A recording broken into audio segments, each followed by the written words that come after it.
तो कहानी की शुरुआत होती है इस ड्रामा की फीमेल लीड से, जिसका नाम कैंग बिटना है और वो इस वक्त काउंसलिंग में है। वो कहती है मैं एक डीमन हूँ और हेल से यहाँ पर आई हूँ। जैसा कि आप देख रहे हैं मैंने इस ह्यूमन बॉडी को पोजेस्ड किया है जिसका नाम कैंग बिटना है। मैंने इस बॉडी को चूज नहीं किया था पर इसकी फेस काफी प्रिटी है जिससे मैं काफी सेटिस्फाइड हूँ। एक डॉक्टर कहता है तो क्या इसका मतलब बिटना मर चुकी है। फिर हमें फ्लैशबैक दिखाया जाता है। बिटना काफी ज्यादा जख्मी हालत में जमीन पर पड़ी होती है। बहुत ज्यादा खून बहने की वजह से उसकी मौत हो जाती है और उसकी आत्मा उसकी बॉडी से बाहर निकल जाती है। तभी उसके सामने एक दरवाजा प्रकट होता है। जब दरवाजा खुलती है तो वो उसके अंदर चली जाती है। दरअसल इस जगह का नाम मर्डरर्स हेल है और यहाँ पर हम एक डीमन को देखते हैं जिसका नाम जस्टिका है और वो मर्डरर्स हेल की जज है। वहीं पर हम एक और डीमन को देखते हैं जिसका नाम बालक है और वो जस्टिका का असिस्टेंट है। यहाँ पर एक आदमी का ट्रायल चल रहा होता है। जस्टिका अपने असिस्टेंट से पूछती है कि ये लड़की कौन है, क्या ये इंसान आखिरी नहीं था। बालक कहता है ये काफी अजीब है, देखा जाए तो ये आज का आखिरी इंसान है। जस्टिका कहती है उसको ब्रांड करके गहना में भेज दो। बालक उस आदमी के फोरहेड पर ब्रांड लगाता है जिससे वो गायब होकर गहना में चला जाता है। मतलब कि उस आदमी ने जिंदा रहकर जो अपराध किए थे उसकी सजा भुगतने के लिए उसको हेल भेज दिया गया। ये सब देखकर बिटना काफी डर जाती है और कहती है क्या यहाँ पर मेरा ट्रायल होगा, वैसे मैं भी एक जज हूँ। ये सुनकर जस्टिका हैरान रह जाती है और कहती है आखिर एक जज यहाँ पर कैसे आ गई। बिटना बताने लगती है कि उसको नहीं पता कि वो यहाँ क्यों है, किसी ने पार्क में उसको चाकू मार दिया था। लेकिन जस्टिका उसकी पूरी बात नहीं सुनती है और कहती है मैं यहाँ पर सिर्फ मर्डरर्स को हैंडल करती हूँ और इस कोर्ट में सिर्फ मर्डरर्स ही आ सकते हैं। बिटना बताने लगती है कि उसने किसी को नहीं मारा है। बालक कहता है जस्टिका हमें पहले सब कुछ अच्छे से पता कर लेना चाहिए क्योंकि ये लड़की आज के लिस्ट में नहीं है। जस्टिका कहती है ये यहाँ पर आ चुकी है तो मुझे डिसीजन लेना ही होगा। जस्टिका बिटना से कहती है चलो मान लेते हैं कि तुमने एक इंसान को मारा है तो एक मर्डर के लिए तुम्हें हेल में 20,000 साल तक सजा काटनी होगी। फिर वो बालक से कहती है कि इसको ब्रांड कर दो। बालक कहता है मैं नहीं करूंगा क्योंकि ये लिस्ट में नहीं है। अगर मैंने इसको ब्रांड कर दिया तो ब्रांड को हटाया नहीं जा सकता और अगर बेल गुस्सा हो गया तो प्रॉब्लम हो जाएगी। पर जस्टिका उसकी बातों को इग्नोर करती है और कहती है अगर तुम नहीं करोगे तो मैं खुद ही कर लूंगी। फिर वो बालक से ब्रांड लगाने वाला चाकू ले लेती है। बिटना रोने लगती है और बार बार कह रही होती है कि उसने किसी को नहीं मारा है पर जस्टिका उसकी एक नहीं सुनती है और उसको ब्रांड करके हेल में भेज देती है। जिसके कुछ देर बाद वहाँ पर हेल का डायरेक्टर बेल आता है और कहता है जिस अपराधी को फेक हेल में सजा मिलनी चाहिए थी उसको तुमने ब्रांड करके हेल भेज दिया। तो जस्टिका क्या तुम अपनी गलती कबूल करती हो। लेकिन जस्टिका अपनी गलती मानने से मना कर देती है। बेल कहता है क्या तुमने उसकी बातें सुनी थी, अगर सुन लेती तो तुमसे ये गलती नहीं होती। जस्टिका कहती है जज का काम अपना फैसला सुनाना होता है न कि अपराधी की बकवास सुनना। बेल कहता है जो भी है पर तुमसे गलती हुई है तो तुम अब इंसानों की दुनिया में जाओगी और तुम्हें 10 मर्डरर्स को सजा देनी होगी जो कि बेरहम हो, जिसको माफ नहीं किया जा सकता। तुम उनकी जिंदगी लोगी और उनको हेल में भेजोगी। तुम्हारे पास 1 साल का वक्त है और तुम्हें ये सब एक इंसानी शरीर में रहकर करना होगा। तो तुम उस लड़की के बॉडी में चली जाओ और अपने काम पर लग जाओ और अगर तुमने टाइम पर ये मिशन कंप्लीट नहीं किया तो तुम मर जाओगी। वो बालक को भी जस्टिका के साथ इंसानी दुनिया में जाने का ऑर्डर देता है।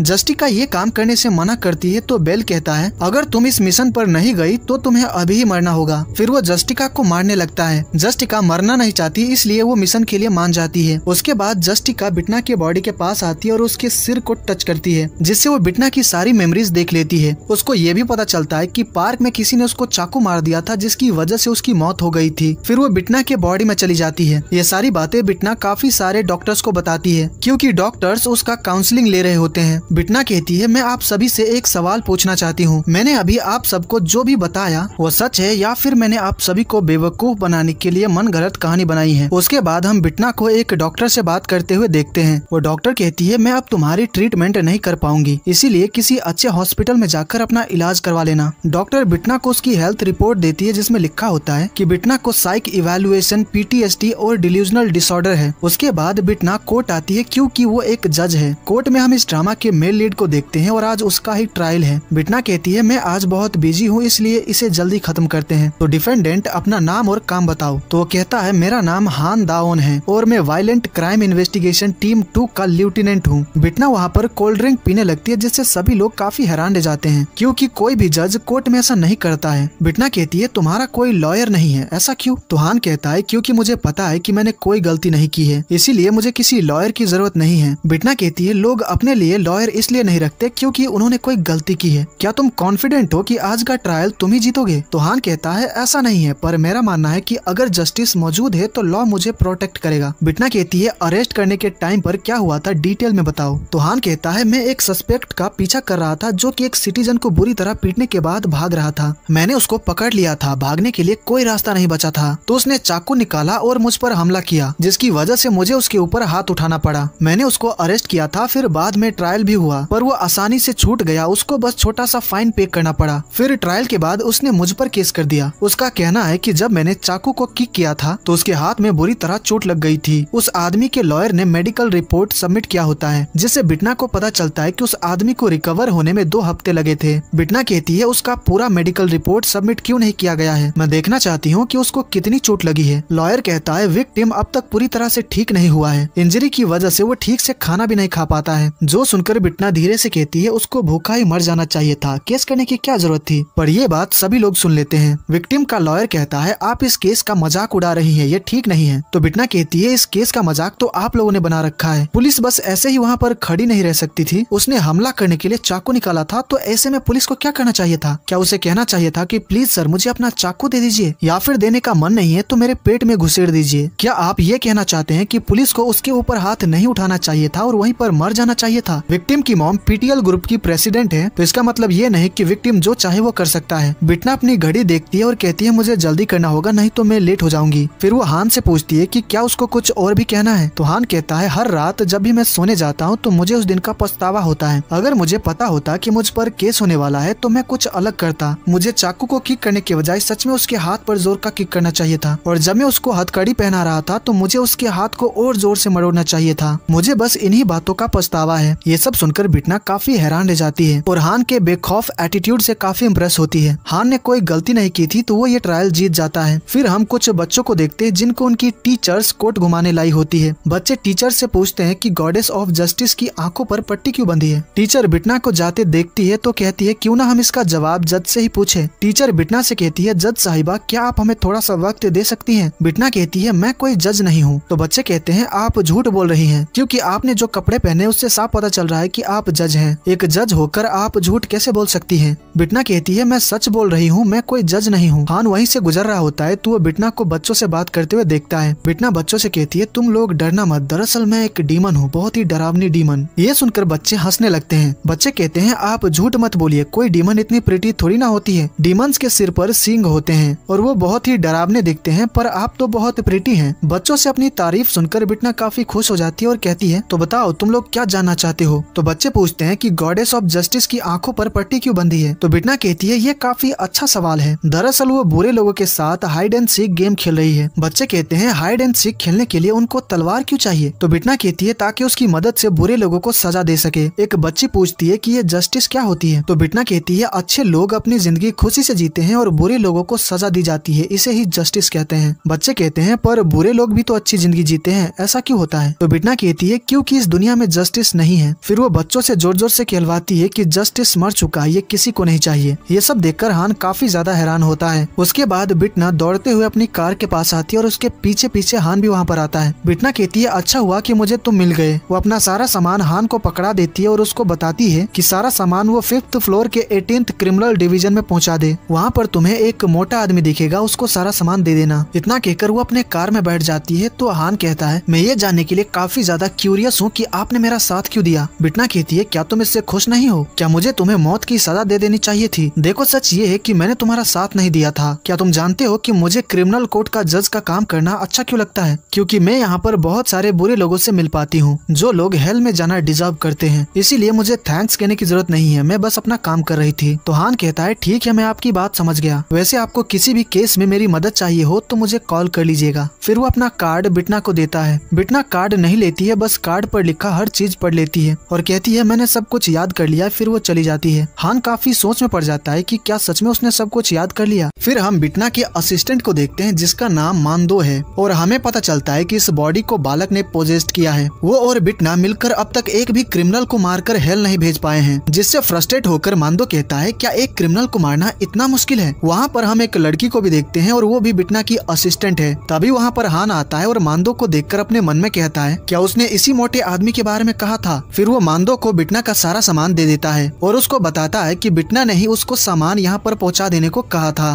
बिटना की असिस्टेंट पूछती है कि जज बिटना कहाँ पर है? तो हान कहता है मुझे नहीं पता, वो कहीं जाने के लिए बहुत जल्दी में थी। फिर हम बिटना को देखते हैं जो कि एक लड़की से मिलने के लिए चर्च आती है। उस लड़की का नाम मिन जियोंग यंग है। वो गॉड के सामने प्रे करते हुए काफी रो रही होती है। तो बिटना कहती है गॉड बहुत निर्दयी है। क्या तुम जानती हो कि गॉड हमारी सारी प्रार्थनाओं को सुनते हैं पर उनको पूरा नहीं करते। मिनजियोंग पूछती है कि आप कौन हैं? तो वो कहती है मैं जज कांग बिटना हूँ और मैं ही तुम्हारा केस लेने वाली हूँ। मिनजियोंग कहती है आपको कैसे पता चला कि मैं यहाँ पर हूँ? क्या आपने किसी को मेरा पीछा करने के लिए रखा है? तो बिटना कहती है ऐसा कुछ नहीं है। एक जज होने के नाते मैं बस इस केस की सच्चाई जानना चाहती हूँ। मिनजियोंग कहती है मैंने ऑलरेडी पुलिस को सब कुछ बता दिया है और नॉन पनिशमेंट लेटर भी सबमिट कर दिया है। तो बिटना कहती है मुझे तुम्हारा नॉन पनिशमेंट लेटर सबमिट करना अजीब लगा। उसने तुम्हें बहुत ज्यादा मारा था और तुम्हें जान से मारने की धमकी भी दी थी, तो तुम उसे माफ कैसे कर सकती हो? फिर हमें वो सीन दिखाया जाता है जब मिनजियोंग के बॉयफ्रेंड ने उसको बहुत बुरी तरह से मारा था। बिटना कहती है तुम झूठ बोल रही हो कि तुमने उसे माफ कर दिया। तो मिनजियोंग कहती है मैं झूठ नहीं बोल रही हूँ, मैं सच में चाहती हूँ कि उसको जल्द से जल्द छोड़ दिया जाए। बिटना कहती है तुम्हें डरने की जरूरत नहीं है, अगर तुम मुझे सच बताओगी तभी मैं सही फैसला ले पाऊंगी। तो मिनजियोंग कहती है मुझे अब और कुछ नहीं कहना। फिर वो वहाँ से जाने लगती है।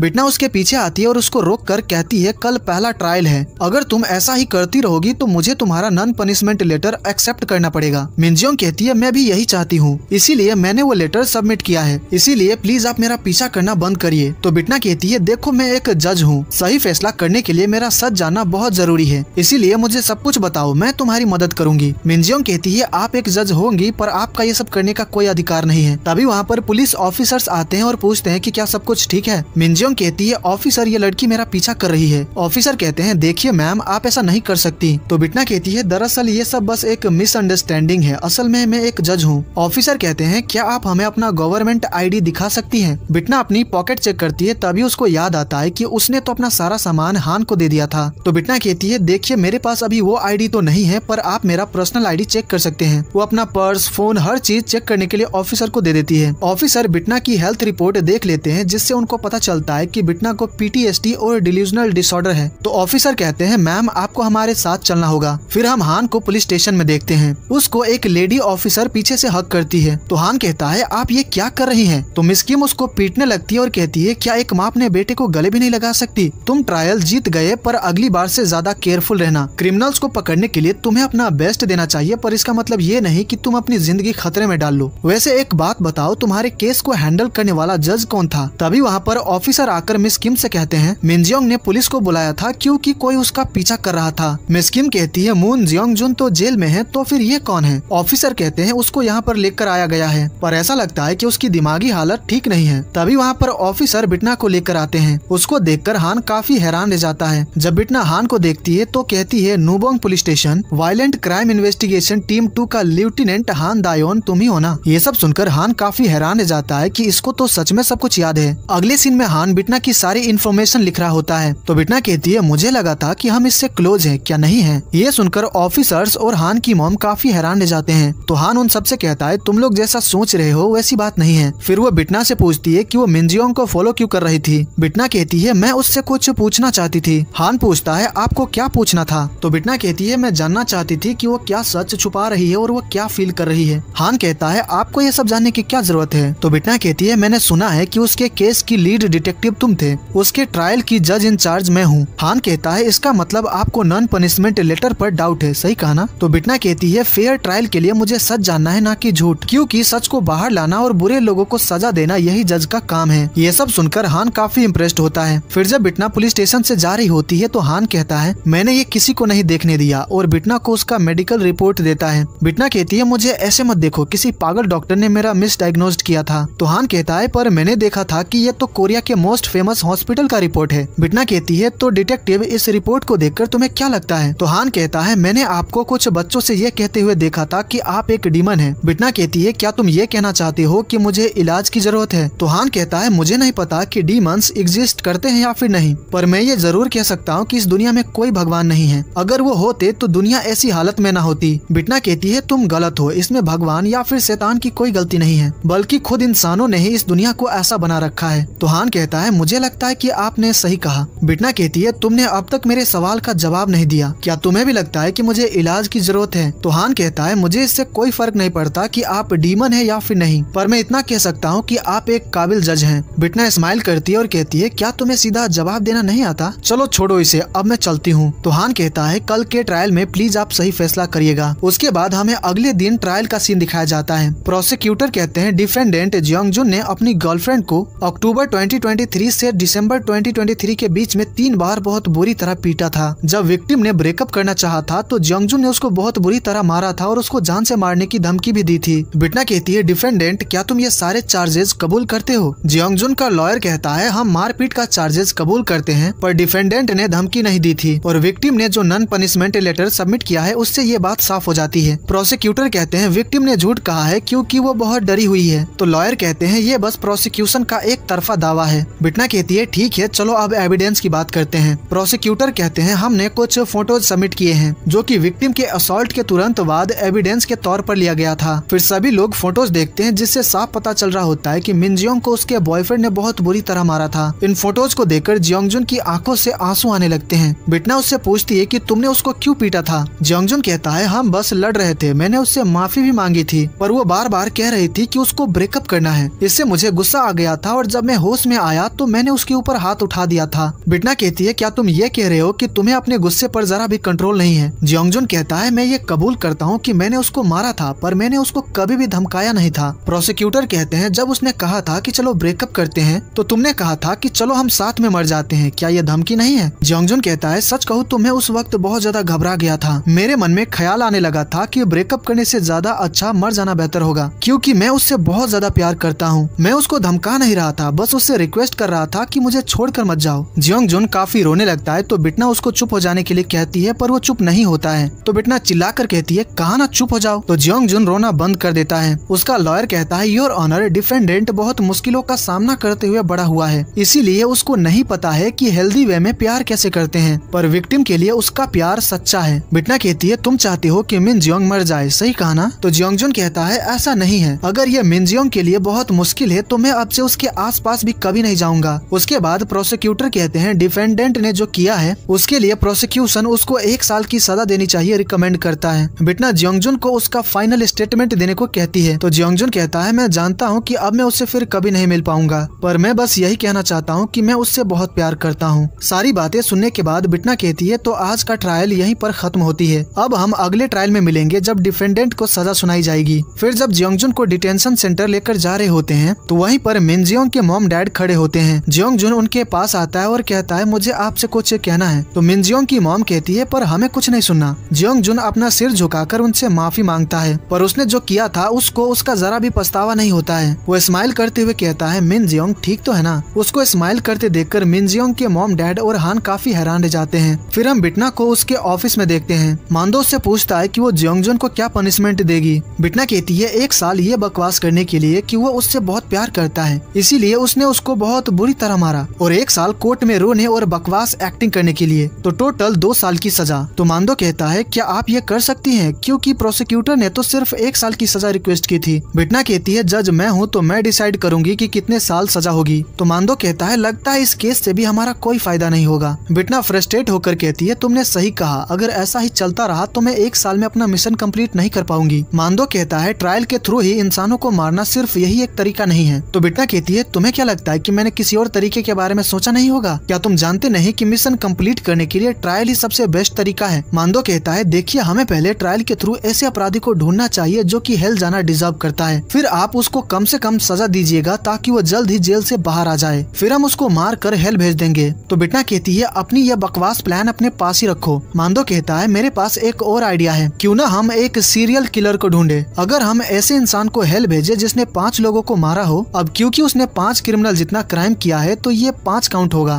तो अगर हम ऐसे सीरियल किलर को ढूंढे जिसने 10 लोगों को मारा हो तो आपका मिशन एक बार में ही कंप्लीट हो जाएगा। तो बिटना कहती है क्या ऐसा कोई सीरियल किलर होगा भी जो 10 लोगों को मारने के बाद पकड़ा ना गया हो? मांदो कहता है मुझे नहीं लगता, क्योंकि आजकल सीसीटीवी कैमराज काफी ज्यादा हो गए हैं, तो इतने सारे क्राइम करके बचना बहुत मुश्किल है। ये सुनकर बिटना गुस्से में कहती है अबे वो मदरबोर्ड भाग यहाँ से, बेकार के आइडियाज देता रहता है। तभी उसको हान का कॉल आता है। वो कहता है मुझे आपको जियोंगजुन के बारे में कुछ बताना है। बिटना काफी ज्यादा सोच में पड़ जाती है कि हान क्या बताना चाहता है। बिटना हान से मिलने आती है तो हान कहता है, मैंने खुद देखा था कि जियोंग जुन हंसकर मिन जियोंग के मॉम डैड का मजाक उड़ा रहा था। उसको अपने किए का जरा भी पछतावा नहीं है। अगर वो जेल से बाहर आ गया तो वो फिर से कोई क्राइम करेगा। बिटना कहती है, तुम ये कहना चाहते हो कि वो बाहर आकर फिर से मिन जियोंग को मारेगा पीटेगा और शायद उसको जान से भी मार सकता है। हान कहता है, हाँ ऐसा हो सकता है, इसीलिए आपको उसे कड़ी से कड़ी सजा देनी होगी, क्योंकि आपने ही कहा था कि सच को बाहर लाना और बुरे लोगों को सजा देना जज का काम है। तो बिटना कहती है, अगर ऐसा है तो मिन जियोंग के मॉम डैड से मेरी मीटिंग करवाओ, लेकिन ये मीटिंग तुम्हारे बिना होगी। मैं अकेले में उनसे बात करना चाहती हूँ ताकि मैं विक्टिम और उसकी फैमिली की स्टोरी जान सकूं। फिर अगले सीन में बिटना मिन जियोंग के मॉम डैड के साथ बैठी होती है। बिटना कहती है, मैं जियोंग जुन के बारे में जानना चाहती हूँ और मिन जियोंग ने नॉन पनिशमेंट लेटर क्यों सबमिट किया। मिन जियोंग की मॉम कहती है, वो बहुत डरी हुई है इसलिए उसने लेटर सबमिट किया। हमें वो सीन दिखाया जाता है जब मिन जियोंग अपनी मॉम को फोन पर कह रही थी, आपको पुलिस में रिपोर्ट नहीं करना चाहिए था, इससे कुछ नहीं बदलने वाला, वो हमेशा के लिए जेल में नहीं रहेगा, जब वो बाहर आएगा तो वो मुझे छोड़ेगा नहीं। वो काफी ज्यादा रो रही थी। ये सारी बातें उसकी मॉम बिटना को बताती है। मिन जियोंग के डैड कहते हैं, प्रोसिक्यूशन ने 1 साल की सजा रिक्वेस्ट की है, जब वो 1 साल बाद जेल से बाहर आएगा तो पता नहीं मेरी बेटी के साथ क्या करेगा। ये सुनकर बिटना अपने मन में कुछ सोचकर हल्का सा स्माइल करती है। मिन जियोंग के मॉम डैड उससे रिक्वेस्ट करते हैं कि प्लीज आप मेरी बेटी को बचा लीजिए। बिटना कहती है, आप चिंता मत करिए, उसको उसके किए की सजा जरूर मिलेगी। उसके बाद बिटना ऑफिस आती है और उसका मूड काफी अच्छा होता है। मांदो उससे पूछता है कि आखिर बात क्या है, तो बिटना उसको अपना प्लान बताती है। मांदो कहता है, ये एक इंसान के लिए ज्यादा ब्रूटल नहीं हो गया। तो बिटना कहती है, इंसानों के साथ क्या होता है मुझे उससे कोई फर्क नहीं पड़ता, मुझे बस अपना मिशन कंप्लीट करना है। उसके बाद हमें उस दिन का सीन दिखाया जाता है जब बिटना जियोंग जुन को सजा सुनाने वाली होती है। बिटना कहती है, जियोंग जुन जिसने विक्टिम को कई बार असॉल्ट किया जब वो दोनों रिलेशनशिप में थे। विक्टिम ने जब रिलेशनशिप खत्म करना चाहा था तो डिफेंडेंट ने उसको बहुत बुरी तरह मारा था। जियोंग जुन ने विक्टिम को ऐसे ट्रीट किया जैसे कि वो उसकी प्रॉपर्टी है, जो कि एक सीरियस क्रिमिनल ऑफेंस है, पर विक्टिम ने नॉन पनिशमेंट लेटर सबमिट किया है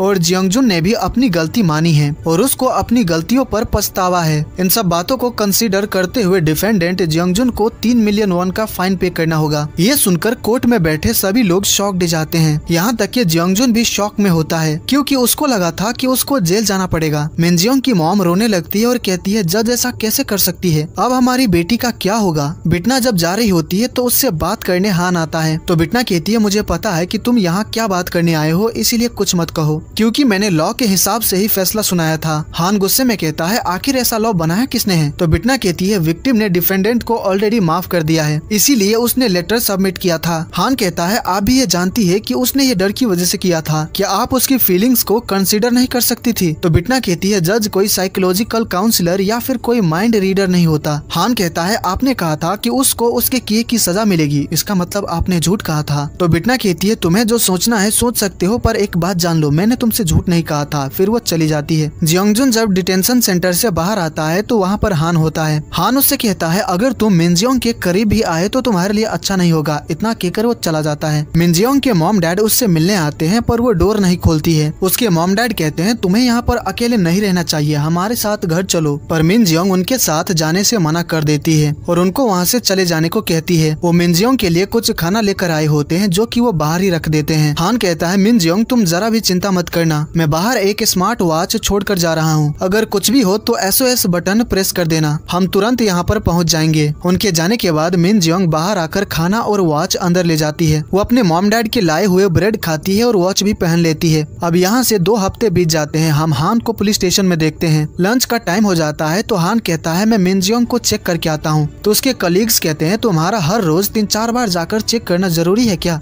देखो, हम जानते हैं कि तुम उसको प्रोटेक्ट करना चाहते हो, पर इस वक्त हमारे पास और भी काफी सारे केसेस पेंडिंग है। तो मिस किम कहती है, ये लोग सही बोल रहे हैं, तुम्हें दूसरे केसेस पर भी ध्यान देना चाहिए। मिन जियोंग को शाम को एक बार जाकर चेक करना काफी रहेगा। फिर हम मिन जियोंग को देखते हैं, जो कि खिड़कियों से बाहर लोगों को देख रही होती है। लोग अपने कामों में लगे होते हैं और खुश होते हैं। ये सब देखकर मिन जियोंग को भी अपने अपार्टमेंट से बाहर जाने का मन करता है। तो वो अपने डैड को कॉल करती है और कहती है, डैड क्या आप मुझे लेने आ सकते हैं? वही बिटना काफी ज्यादा फ्रस्ट्रेटेड होती है, क्योंकि 2 हफ्ते बीत चुके हैं और जियोंग जुन ने अब तक कोई क्राइम नहीं किया है। हमें यहाँ पर पता चलता है कि बिटना उसी प्लान को अंजाम देने की कोशिश कर रही है जो कि मांदो ने उसको बताया था। जियोंग जुन एक ऐसा क्रिमिनल है जो कि हेल जाना डिजर्व करता है, इसीलिए बिटना ने उसको कम सजा दी ताकि बाहर रहकर वो फिर से कोई क्राइम करे। इससे उसके पाप और बढ़ जाएंगे, फिर वो उसको मारकर हेल भेज देगी। मांदो कहता है, आप अपनी पावर ऊपर से पता क्यों नहीं कर लेती कि जियोंगजुन अभी क्या कर रहा है। फिर बिटना मिरर में जियोंगजुन का नाम लिखती है तो उनको दिखने लगता है कि जियोंगजुन क्या कर रहा है। जियोंगजुन एक हथौड़ा खरीदता है और काफी ज्यादा स्माइल कर रहा होता है। ये देखकर बिटना भी स्माइल करने लगती है क्योंकि उसको समझ आ जाता है कि जियोंगजुन आज ही क्राइम करने वाला है। तो बिटना मांदो से कहती है लगता है मेरा काम पर जाने का टाइम हो गया है। जियोंगजुन मिनजियोंग के अपार्टमेंट आता है और डोर कैम पर टेप चिपका देता है। फिर डोरबेल बजाता है। मिनजियोंग डोर कैम चेक करती है तो उसको कुछ नहीं दिख रहा होता है। तो वो कहती है डैड बाहर क्या आप हैं? पर कोई जवाब नहीं आता है जिससे मिनजियोंग काफी डर जाती है और फिर से पूछती है कि बाहर कौन है। तो जियोंगजुन आवाज बदलकर कहता है मैं एक डिटेक्टिव हूँ। डिटेक्टिव हान ने आपके लिए कुछ सामान भेजा है। मिनजियोंग जैसे ही दरवाजा खोलती है तो बाहर जियोंगजुन को देखकर बहुत डर जाती है। वो दरवाजा बंद करने की कोशिश करती है पर जियोंगजुन अंदर आ जाता है और मिनजियोंग को मारने लगता है। हान ने जो स्मार्ट वॉच उसको दिया था जियोंगजुन उसको तोड़ देता है। फिर वो मिनजियोंग को बहुत बुरी तरह मारता है। मिनजियोंग कहती है तुमने कहा था कि अगर मैं नॉन पनिशमेंट लेटर सबमिट कर दूं तो तुम मुझे अकेला छोड़ दोगे। जियोंगजुन कहता है हाँ मैंने कहा था पर मैं तुम्हें बहुत ज्यादा मिस करने लगा था। अगर तुमने फिर से पुलिस को बुलाया या फिर अपने पेरेंट्स के पास गई तो मैं तुम्हारे मॉम डैड को जान से मार दूंगा। मैं अभी तो जा रहा हूँ पर मैं फिर से आऊंगा। इतना कहकर चला जाता है। वही बिटना कार के शीशे में सब कुछ देख रही होती है। मिनजियोंग इन चीजों से काफी तंग आ चुकी है तो वो सुसाइड करने का डिसाइड करती है। उसको सुसाइड करते देखकर बिटना स्माइल करते हुए कहती है ये तो मर गई। जियोंगजुन अपने घर जा रहा होता है तो रास्ते में बिटना उससे मिलती है। बिटना कहती है तुम काफी अच्छे मूड में लग रहे हो, क्या कहीं से आ रहे हो? जियोंगजुन कहता है आप तो जज है ना, आप यहाँ पर क्या कर रही हैं? तो बिटना कहती है क्या हम बात करने के लिए किसी शांत जगह पर चले? जियोंगजुन पूछता है आपको क्या बात करनी है? तो बिटना उसको अपने पास आने को कहती है तो जियोंगजुन उसके पास जाता है। बिटना कहती है ज्यादा टाइम नहीं लगेगा और स्माइल करने लगती है। बिटना ने अपना एक हाथ पीछे छुपा कर रखा होता है क्योंकि उसने हाथ में ब्रांड करने वाला चाकू पकड़ा होता है ताकि वो जियोंगजुन को मार कर हेल भेज सके। बिटना जियोंगजुन को मारने ही वाली होती है लेकिन उसी वक्त वहाँ पर हान आ जाता है जिसकी वजह से बिटना को अपना प्लान पोस्टपोन करना पड़ता है। जियोंगजुन कहता है डिटेक्टिव तुम यहाँ पर क्या करने आए हो? तो हान कहता है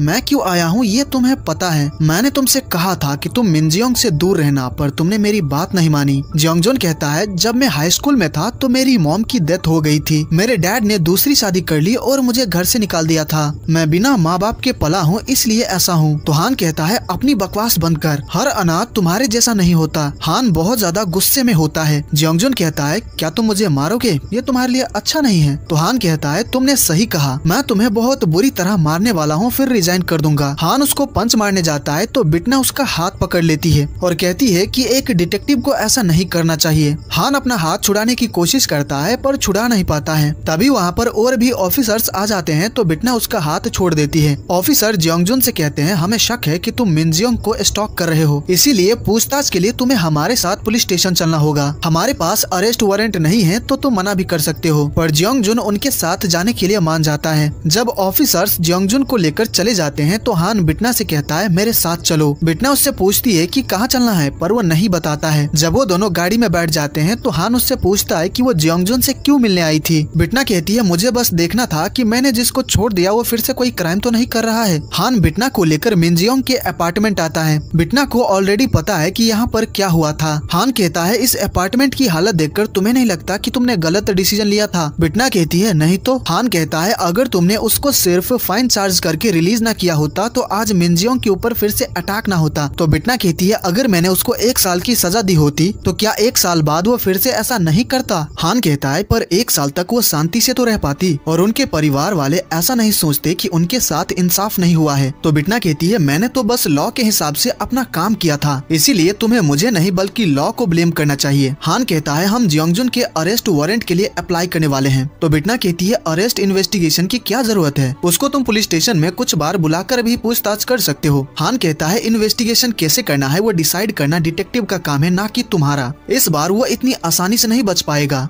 क्योंकि सभी जज तुम्हारे जैसे नहीं होते। ये बात सुनकर बिटना को थोड़ा बुरा लगता है। फिर सीन शिफ्ट होता है। हम हान और जियोंगजुन को इन्वेस्टिगेशन रूम में देखते हैं। हान कहता है तुम मिनजियोंग के अपार्टमेंट में जबरदस्ती क्यों घुसे थे? तो जियोंगजुन कहता है ऐसी बात नहीं है, उसने खुद दरवाजा खोला था और अंदर आने को कहा था। हान कहता है तुमने मिनजियोंग को मारा पीटा, क्या ये बात कबूल करते हो? पर जियोंगजुन इसका जवाब नहीं देता है। हान पूछता है कि वो हथौड़ा लेकर क्यों गया था? तो जियोंगजुन कहता है मैं ये सोचकर लेकर गया था कि शायद मिनजियोंग को दीवार पर कुछ टांगना हो तो कील ठोकने के काम आ जाएगा। हान कहता है काफी अच्छा बकवास कर लेते हो, जब तुम चले गए थे तो मिनजियोंग ने फांसी लगा ली थी। ये सुनकर जियोंगजुन काफी घबरा जाता है और बार बार पूछने लगता है कि उसको क्या हुआ है, क्या वो मर गई है। हान उसको बताता है कि मिन जियोंग जिंदा है क्योंकि वो लोग टाइम पर वहाँ पर पहुँच गए थे। ये जानकर जियोंगजुन को थोड़ा रिलीफ फील होता है। हान कहता है अगर वो मर जाती तो मैं उसके बिना कैसे जीता। हान कहता है उसने तुम्हारी वजह से ही जान लेने की कोशिश की। तो जियोंगजुन कहता है वो कुछ ज्यादा ही ओवर ड्रामेटिक है, तुम ही बताओ आखिर किस कपल में फाइट नहीं होती है। हान कहता है अपनी ये बकवास कोर्ट में करना कि डेटिंग अब्यूज बस कपल फाइट है। 6 घंटे तक जियोंगजुन को स्टेशन में रखने के बाद उसको छोड़ देते हैं। मिस किम हान से कहती है कि तुम जियोंगजुन के ऊपर नजर रखना, जिसके बाद हान खुद जियोंगजुन को घर छोड़ने आता है। हान फिर से जियोंगजुन को वार्न करता है कि वो मिनजियोंग के करीब न जाए क्योंकि वो उसके ऊपर हर वक्त नजर रखने वाला है, तो अगर पकड़े गए तो बेटा बहुत बुरे फंसोगे। अगले दिन जब बिटना ऑफिस आती है तो मांदो उससे पूछता है कि क्या उसने जियोंगजुन को मार दिया। बिटना उसको बताती है कि वो उसको मारने ही वाली थी, पर उसी वक्त वहाँ पर हान आ गया था, जिसकी वजह से उसको अपना प्लान कैंसिल करना पड़ा। साथ ही उसको ये भी बताती है कि मिन जियोंग अभी जिंदा है। तो मांदो कहता है अगर जियोंगजुन ने मिन जियोंग को नहीं मारा है तो फिर ये केस हमारे किसी काम का नहीं है। बिटना कहती है नहीं, तुम गलत हो, ये केस हमारे काम का है। मिन जियोंग ने सुसाइड करने की कोशिश की क्योंकि वो मेंटली मर चुकी है, उसके अंदर जीने की इच्छा ही नहीं बची है और ये सब जियोंगजुन की वजह से हुआ है। इसका मतलब उसने मिन जियोंग का मेंटली मर्डर किया है। ये भी एक क्राइम है तो उसको तो सजा मिलनी ही चाहिए, पर बार बार हान मेरे काम के बीच में आ रहा है जिससे मैं अपना काम पूरा नहीं कर पा रही हूँ। तो मांदो कहता है अगर ऐसी बात है तो क्या मैं उसको ठिकाने लगा दूं। बिटना कहती है लगता है तुम भूल गए हो कि हमें क्या ऑर्डर्स मिले हैं, हमें बस उन्हीं लोगों को मारना है जिन्होंने कोई मर्डर किया है, पर हान ने किसी को नहीं मारा है तो हम उसे नहीं मार सकते। और वैसे भी जब भी वो मुझे चैलेंज करता है तो मुझे बड़ा मजा आता है। वहीं पुलिस स्टेशन में एक ऑफिसर मिस किम को बताता है कि जियोंगजुन का अरेस्ट वारंट को रिजेक्ट कर दिया गया है क्योंकि जियोंगजुन पुलिस के साथ कोऑपरेट करने को तैयार है। सभी ऑफिसर्स को काफी गुस्सा आने लगता है क्योंकि सब कुछ सामने होते हुए भी वो जियोंगजुन को अरेस्ट नहीं कर सकते। उसके अगले दिन हान चेक करने आता है कि मिन जियोंग और उसके मॉम डैड ठीक है कि नहीं, तभी उसको कॉल आता है और उसको पता चलता है कि जियोंगजुन की मौत हो गई है। ये जानकर हान शॉक दे जाता है। बिटना अपने ऑफिस आती है तो उसका मूड बहुत अच्छा होता है। उसकी असिस्टेंट पूछती है कि आखिर बात क्या है, आज वो इतना खुश क्यों है। तो बिटना कहती है मेरा ट्रायल काफी अच्छा गया था। बिटना और मांदो एक दूसरे को देखते हैं और स्माइल करते हैं। फिर हमें फ्लैशबैक दिखाया जाता है कि 12 घंटे पहले क्या हुआ था। मिन जियोंग जियोंगजुन को कॉल करती है और उसको एक जगह पर मिलने आने को कहती है। जियोंगजुन वहाँ पर पहुँचता है तो वहाँ पर बिटना होती है। हमें यहाँ पर पता चलता है कि जियोंगजुन को फोन मिन जियोंग ने नहीं बल्कि मांदो ने अपनी आवाज बदल कर किया था। मांदो का बस इतना ही काम था तो वो चला जाता है। जियोंगजुन को कुछ भी समझ नहीं आ रहा होता है कि आखिर यहाँ पर चल क्या रहा है। बिटना कहती है तुम्हारा असली ट्रायल अब शुरू होता है, क्या तुम कबूल करते हो कि तुमने मिन जियोंग की जान ली है। तो जियोंगजुन कहता है क्या बकवास कर रही हो, वो तो अभी जिंदा है और उसने मुझे माफ भी कर दिया है। बिटना कहती है ये मैं जज करूंगी कि उसने तुम्हें माफ किया है या फिर नहीं, और ये भी कि वो जिंदा है कि नहीं। तो बताओ क्या तुम अपना गुनाह कबूल करते हो। बिटना के हाथ में मैजिकली ब्रांड करने वाला चाकू आ जाता है। ये देखकर जियोंगजुन काफी डर जाता है और वहाँ से भागने की कोशिश करता है, पर बिटना अपनी पावर से उसको अपनी दुनिया में लेकर आ जाती है। फिर वो जियोंगजुन के ऊपर मैजिक करती है जिससे वो मिन जियोंग का कैरेक्टर प्ले करने लगता है। वही बिटना जियोंगजुन का कैरेक्टर प्ले करने लगती है। जियोंगजुन ने मिन जियोंग के साथ जो कुछ भी किया था, उसको जितनी तकलीफ दी थी, उसको जितना टॉर्चर किया था, उसको जितना मारा पीटा था, बिटना वैसा ही जियोंगजुन के साथ करती है। वो उसको बहुत बुरी तरह पनिश करती है। जियोंगजुन मरना नहीं चाहता तो वो अपना गुनाह कबूल कर लेता है और ये भी कबूल कर लेता है कि उसके जैसे इंसान को जीने का कोई हक नहीं है, जिसके बाद बिटना उसको मार कर हेल भेज देती है। Now back to the present. Police crime scene पर पहुंचती है तो उनको जियोंगजुन की डेड बॉडी मिलती है। हान उसके फोरहेड पर एक निशान बना देखता है। खून के निशान देखकर उनको पता चलता है कि बॉडी को ड्रैग करके घर के अंदर से बाहर लाया गया था, पर जब वो घर के अंदर जाते हैं तो वहाँ पर खून का एक भी बूंद नहीं मिलता है। यहाँ तक के घर का एक भी सामान नहीं टूटा होता है, जिससे सभी काफी सोच में पड़ जाते हैं कि आखिर यहाँ पर हुआ क्या था। वही बिटना शॉपिंग करने आई होती है और उसके साथ मांदो भी होता है। मांदो कहता है आप जरा भी चिंता मत करिए, पुलिस को वहाँ पर एक भी सबूत नहीं मिलेगा क्योंकि मैंने हेल्थ से 2 लोगों को क्लीनिंग के लिए वहाँ पर भेज दिया था जो कि अपने काम में एक्सपर्ट हैं। हमें वो सीन दिखाया जाता है जब वो दोनों घर को क्लीन कर रहे थे। घर का जो भी सामान टूटा हुआ था उसको पहले जैसा कर देते हैं। घर में खून का एक भी बूंद नहीं छोड़ते हैं। बिटना के फुटप्रिंट और फिंगरप्रिंट सभी मिटा देते हैं। उनके पास अमेजिंग मैजिकल टूल्स होते हैं जिनसे वो सारे सबूत मिटा देते हैं और उन दोनों ने ही जियोंगजुन की बॉडी को ड्रैग करके घर के बाहर रखा था। मांदो बिटना से कहता है आपने बॉडी को बाहर क्यों रखवाया। तो बिटना कहती है क्योंकि मैं लोगों को बताना चाहती हूँ कि अपराधी को कैसी सजा मिलनी चाहिए। मैं हमें पुलिस स्टेशन का सीन दिखाया जाता है। जियोंगजुन का पोस्टमार्टम रिपोर्ट देखकर ऑफिसर्स को पता चलता है कि जियोंगजुन की काफी सारी हड्डियां टूटी हुई थी।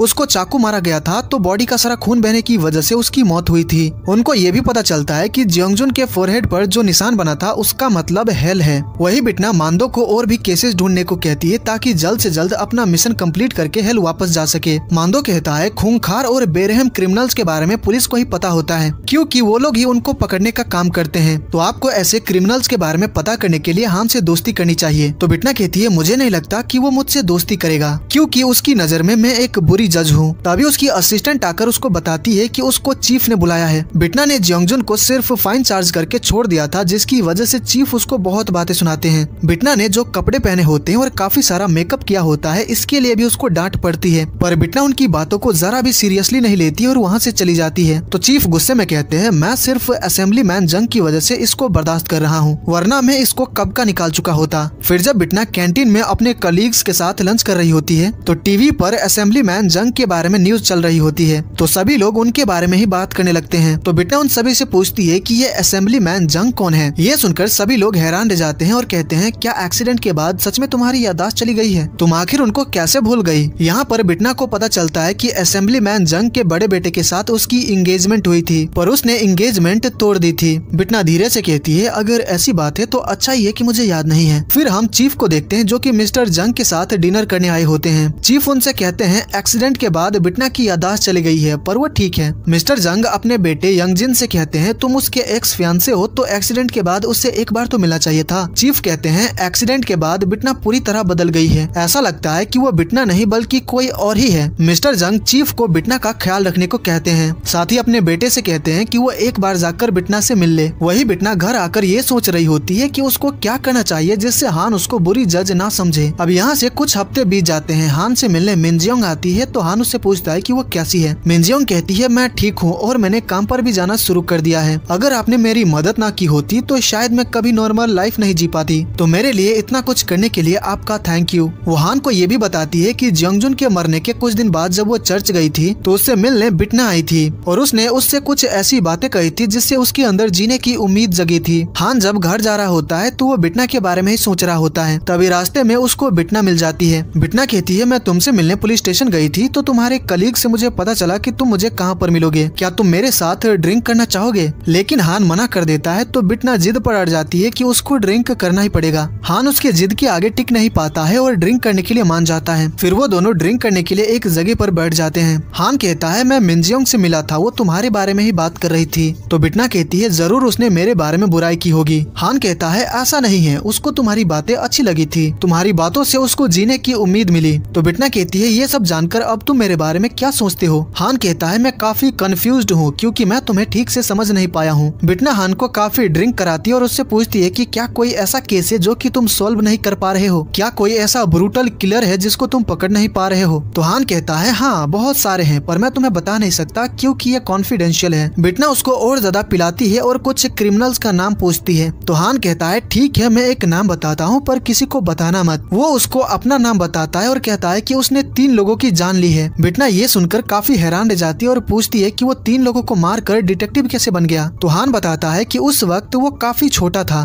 बिटना पूछती है कि क्या उनके परिवार वालों ने तुम्हें माफ कर दिया है? तो हान कहता है वो लोग मुझे कभी माफ नहीं करेंगे। बिटना पूछती है कि क्या वो अपना क्राइम कबूल कर रहा है? तो हान कहता है हाँ मैंने जो गुनाह किए हैं उसके लिए मैं हेल जाना डिजर्व करता हूँ, मुझे जीने का कोई हक नहीं है। बिटना पूछती है क्या मैं उन लोगों के फैमिली मेंबर से मिल सकती हूँ? तो हान कहता है तुम उसके बगल में ही बैठी हो। फिर वो नशे की हालत में टेबल पर ही सो जाता है और उसके आंखों से आंसू आ रहे होते हैं। उसके बाद रात को जब हान की नींद खुलती है तो बिटना उससे पूछती है कि उसने जो कुछ भी बताया था क्या वो सच है? हान कहता है क्या तुम ये सारी बातें सीक्रेट रख सकती हो? तो बिटना कहती है मुझे लगा था कि तुम अच्छे इंसान हो पर तुमने तो 3 लोगों को मारा है, इसीलिए तुम्हें जिंदा रहने का कोई हक नहीं है, तुम सच में हेल जाना डिजर्व करते हो। फिर वो ब्रांड चाकू से उसको स्टैब कर देती है। फिर हमें हान के बचपन का सीन दिखाया जाता है। वो गार्डन में बैठकर अपने मॉम डैड के लिए पेपर से फ्लावर्स बनाता है। फिर जब वो अपने घर पहुंचता है तो उसके मॉम डैड जमीन पर मरे पड़े होते हैं। घर में हर जगह खून बिखरा होता है। ये सब देखकर हान शॉक दे जाता है। तभी वो घर के अंदर एक आदमी को देखता है। हान को समझ आ जाता है कि इस आदमी ने ही उसके मॉम डैड का ब्रूटली मर्डर किया है। वो आदमी हान को मारने के लिए उसकी तरफ बढ़ता है। हान की मॉम अभी जिंदा होती है तो वो हान को भाग जाने को कहती है। Now back to the present. Bitna Han को चाकू मार देती है तो काफी ज्यादा खून बहने की वजह से हान की मौत हो जाती है। बिटना काफी ज्यादा हंसने लगती है और जब वो हान की आत्मा को हेल भेजने जाती है उसी वक्त वहाँ पर बेल आ जाता है। बेल बिटना को बताता है कि हान कोई अपराधी नहीं था, उसने गलत इंसान को पनिश किया। हान फिर से जिंदा तो हो जाएगा पर तुमने गलती की जिसकी तुम्हें सजा भुगतनी होगी। थी। बेल उसकी सजा बढ़ा देता है। अब उसको 1 साल के अंदर 20 क्रिमिनल को हेल भेजना होगा। बिटना मरना नहीं चाहती तो वो मना नहीं कर पाती है। बेल के जाने के बाद हान फिर से जिंदा हो जाता है। उसके बॉडी से जितना भी ब्लड बाहर आया था सब उसकी बॉडी में वापस चला जाता है और चाकू का घाव भी ठीक हो जाता है। हान काफी ज्यादा डरा हुआ होता है और काफी सोच में पड़ जाता है कि आखिर यहाँ पर उसके साथ हुआ क्या था। बिटना उसके सामने आकर अपना हाथ आगे करती है ताकि हान उसको अरेस्ट कर ले। फिर अगले सीन में हम हान और बिटना को पुलिस स्टेशन में देखते हैं और बिटना के हाथों में हथकड़ी लगी होती है। कल रात को क्या हुआ था हान मिस किम और बाकी के ऑफिसर्स को बताता है। मिस किम हान का अल्कोहल टेस्ट लेती है तो मिस किम को पता चलता है कि हान का नशा अब तक उतरा नहीं है। किसी को भी हान की बातों पर यकीन नहीं होता है। उसके कॉलीग्स कहते हैं अगर इन्होंने चाकू मारकर तुम्हें जान से मार दिया था तो तुम जिंदा कैसे हो। हान बार बार कह रहा होता है कि वो सच बोल रहा है पर कोई भी उसकी बातों पर यकीन नहीं करता है। ये सब देखकर बिटना काफी मुस्कुरा रही होती है।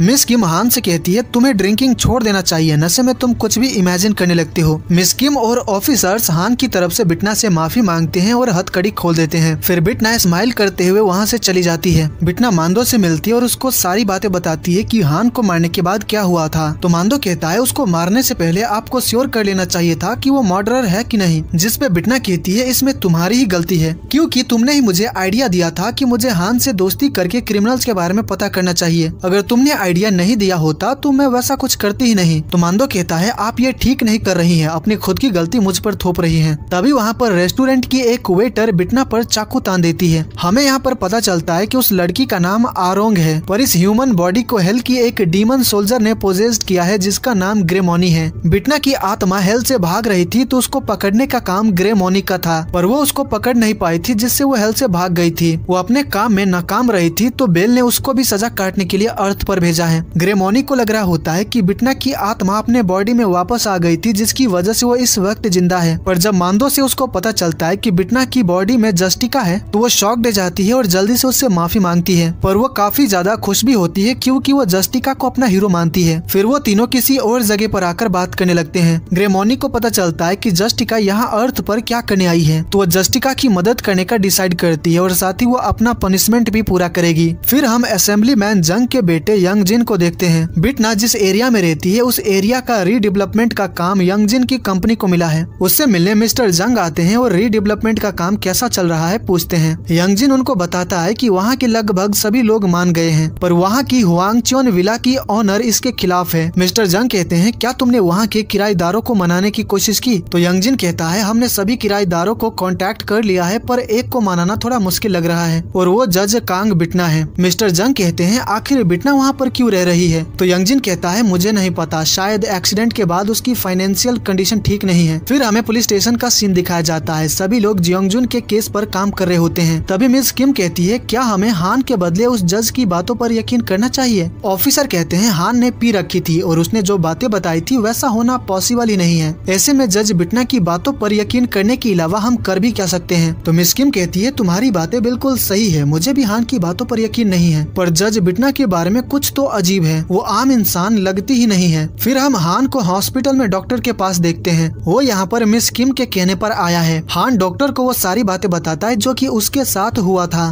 पर डॉक्टर भी उसके ऊपर यकीन नहीं करती है। डॉक्टर उसको बताती है कि उसको डिल्यूजनल डिसऑर्डर है। हान के ऊपर कोई भी यकीन नहीं कर रहा है जिससे वो बहुत फ्रस्ट्रेटेड होता है क्योंकि उसको खुद पर पूरा यकीन है कि उसके साथ वो सब सच में हुआ था। हॉस्पिटल में उससे मिलने बिटना आती है और कहती है मैंने बताया था ना कि डॉक्टर्स पागल हैं, मुझे पता है कि उन्होंने जिस बीमारी के बारे में तुम्हें बताया है वो डी से स्टार्ट होता है। फिर वो दोनों एक नदी के पास आ जाते हैं ताकि शांति से बात कर सके। हान उससे पूछता है कि आखिर वो है कौन। तो बिटना उसको बताती है कि उसका नाम जस्टिका है, वो एक डीमन है और हेल से यहाँ पर आई है। उसने जज बिटना की बॉडी को पोजेस्ड किया है जो कि 3 महीने पहले मर चुकी है। जिसपे हान कहता है तुम्हें क्या लगता है कि मैं तुम्हारी इस बकवास बातों पर यकीन कर लूंगा। तो बिटना कहती है तुम्हें तो याद ही होगा कि मैंने तुम्हारे साथ क्या किया था। फिर बिटना अपनी पावर से वही चाकू लाती है जिससे उसने हान को मारा था। पास में सीसीटीवी कैमरा होता है जिसको बिटना अपनी पावर से ब्लास्ट कर देती है। ये सब देखकर हान काफी शॉक्ड और डरा हुआ होता है। हान सारी बातें अपने फोन में रिकॉर्ड कर रहा होता है पर बिटना जान जाती है तो वो रिकॉर्डिंग उसके फोन से डिलीट कर देती है। हान उससे पूछता है कि क्या उस दिन मुझे मारने के लिए तुम मुझसे मिलने आई थी। तो बिटना कहती है मेरा ऐसा कोई प्लान नहीं था, वो बस एक एक्सीडेंट था जो कि नशे की हालत में मुझसे हो गई थी। जिसके बाद बिटना हान को धमकाती है। वो कहती है अपनी जिंदगी ऐसे जियो जैसे कि कुछ हुआ ही नहीं था।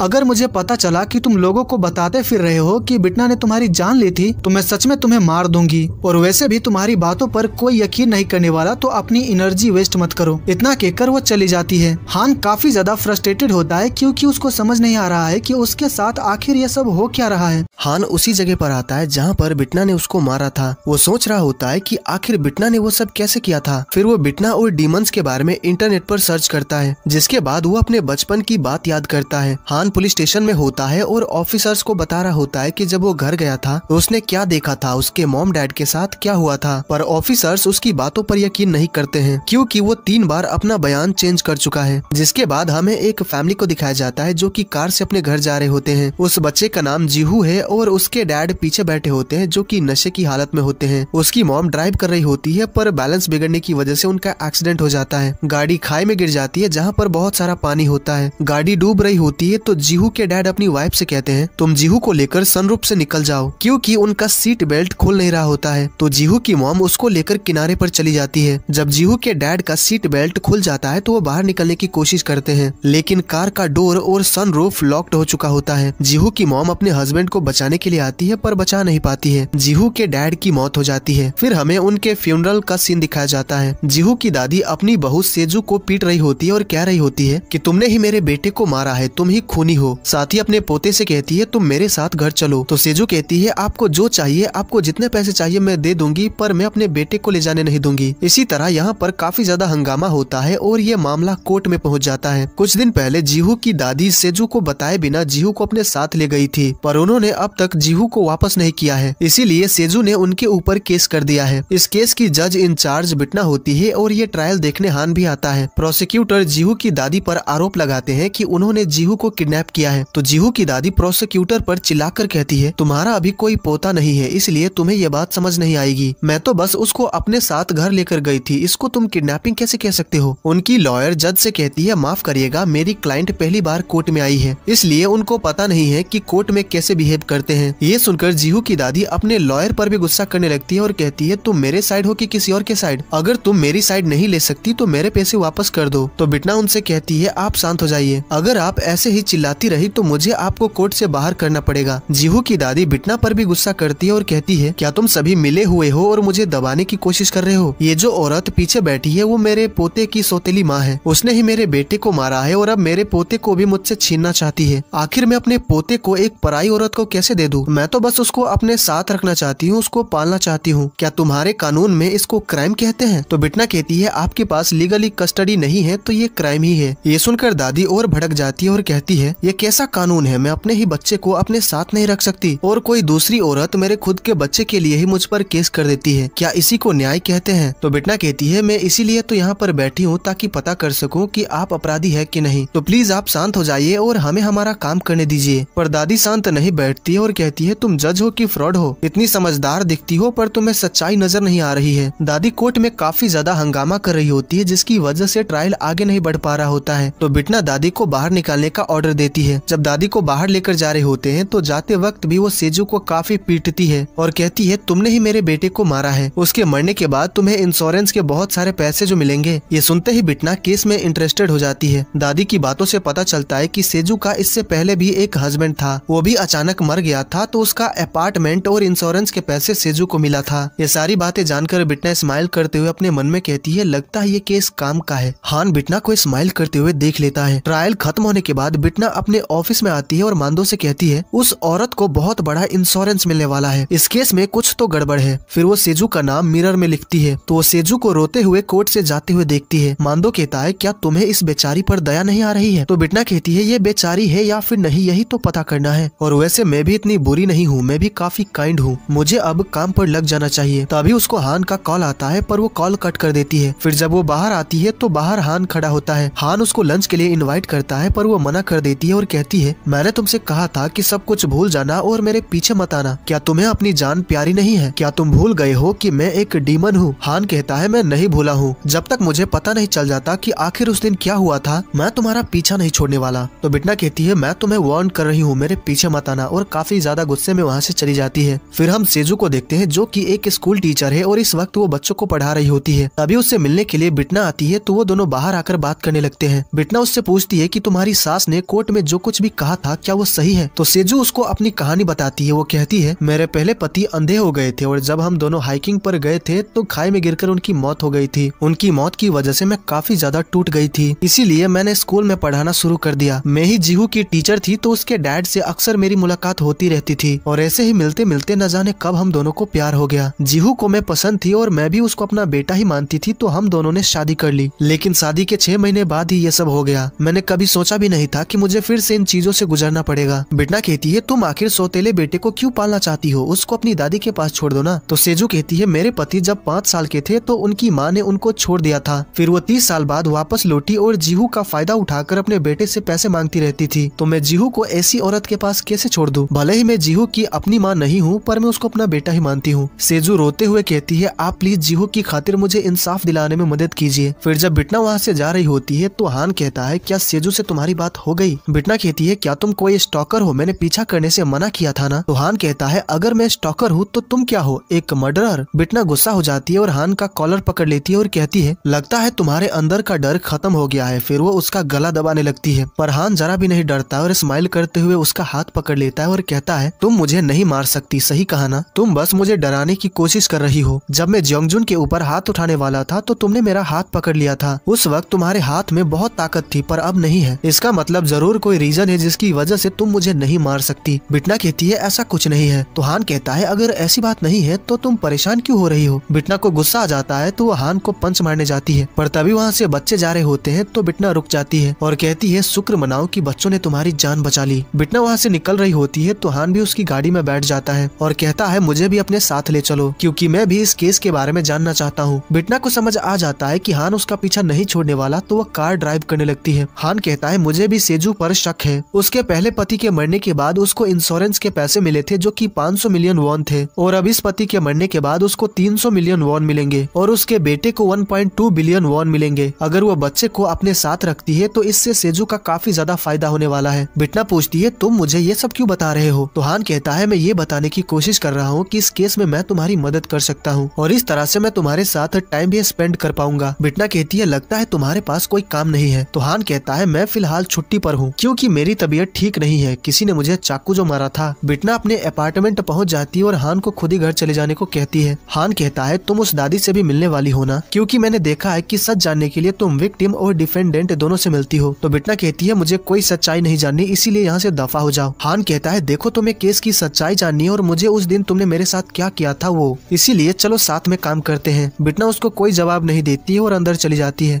अगले दिन बिटना दादी से मिलने जाने के लिए बाहर आती है तो हान वहाँ पर ऑलरेडी मौजूद होता है। दरअसल हान का कोई घर नहीं है, वो वैन हाउस में रहता है। वो रात को वैन लेकर यहाँ पर आ गया था और पूरी रात यहीं पर था ताकि वो भी बिटना के साथ दादी से मिलने जा सके। बिटना को पता चल जाता है कि हान ने अपने पॉकेट में पेन कैमरा छुपा कर रखा है जो कि वो ले लेती है। बिटना इस बार हान की वैन से जाने का डिसाइड करती है पर सबसे पहले वो वैन का डैश कैम ब्लास्ट कर देती है ताकि हान कोई सबूत न जुटा पाए। फिर वो दोनों दादी से मिलने के लिए निकल जाते हैं और यहीं पर ये एपिसोड खत्म हो जाता है। तो गाइज ये एपिसोड आपको कैसी लगी मुझे कमेंट करके जरूर बताइएगा। अगर आपको मेरी वीडियो पसंद आई हो तो इस वीडियो को लाइक कर दीजिएगा और आगे के एपिसोड्स देखने के लिए चैनल को सब्सक्राइब कर लीजिएगा। तो मैं मिलता हूँ आपसे अगले वीडियो में। Take care, bye bye.